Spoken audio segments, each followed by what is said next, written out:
What's going on? What's going on? We out here at CIAA weekend 2018. We out here just shooting the grid. And of course, with the grid, you know, it's about fashion, music.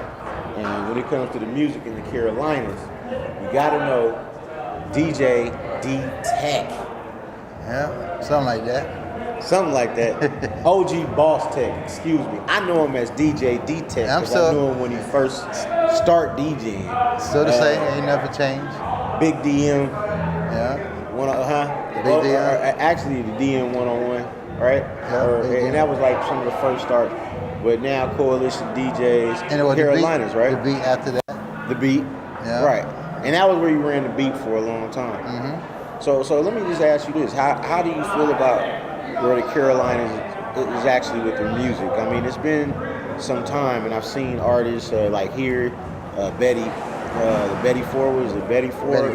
Betty Grind.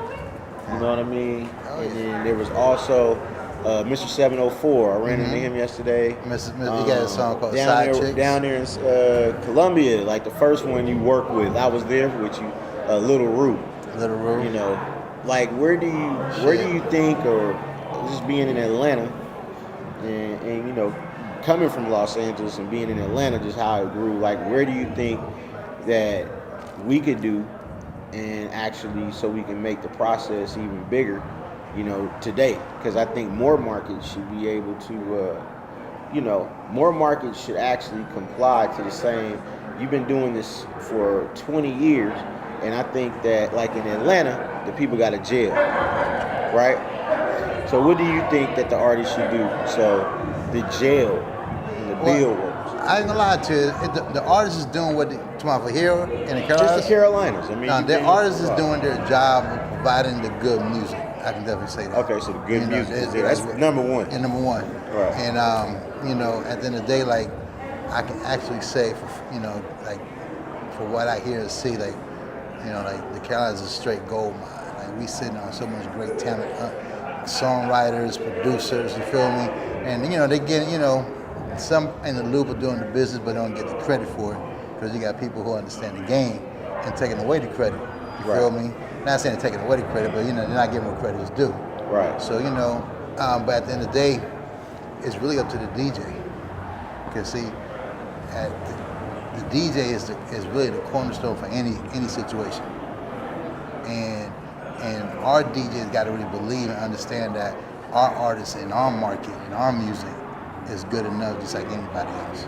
You got to believe, you know, just like the cats in Atlanta, they believed that Future gonna make it when he was Meathead. You feel me? They understood what was the process of that. So in our market, we're going through the process of understanding and believing that we have the next big talent or the next hit record or the next upcoming artist. You feel me? Or the next brand or the next movement. And, you know, it just, you know, it's coming together a lot more better than before. I can definitely say that. But, you know, we just need, you know. I mean, because you've just seen Swift, shout out to Chubby, baby. I just seen Swift with a decent record. And I just think that, you know, and it's all about the records, and it's about the artists. The artists have responsibilities too. I don't think that, whatever that mechanism is or whatever that consists of, I think these other markets like Atlanta have to fully gravitate to,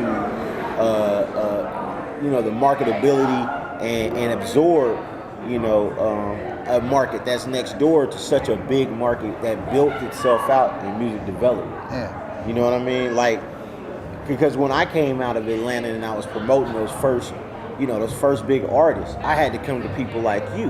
Yeah. You understand? But in the retrospect and reciprocal part of it, I don't think that was absorbent towards, you know, other markets. And I still think that to this day. And it's kind of like, well, you know, we're here today and we're here in this market because we really just want to gravitate to giving that opportunity out. You know, as well, I'm not from Atlanta, but I'm from Los Angeles.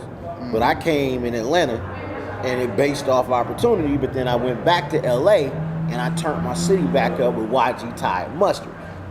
You understand? So it's basically like we need to get back on how it worked. And there's only a few people in that space that actually was cultivating that. And that was me, you, Funky, X-Rated, Nando. you know, those Fernando, R.I.P. to Fernando. Yeah. Those people, you know, Greg, he was a part of that stature. And now we have all the new guys, but we don't separate the factor. Tournament weekend, Charlotte, North Carolina, you know what it is, man. My DJ's dope. Support the DJs, respect the DJs. You know, we are the culture of this whole mess of the music business, you feel me? So at the end of the day, you gotta respect the dope ass DJ, you know, so you know what it is, man. Hey, man, and respect that brand. My partners for life.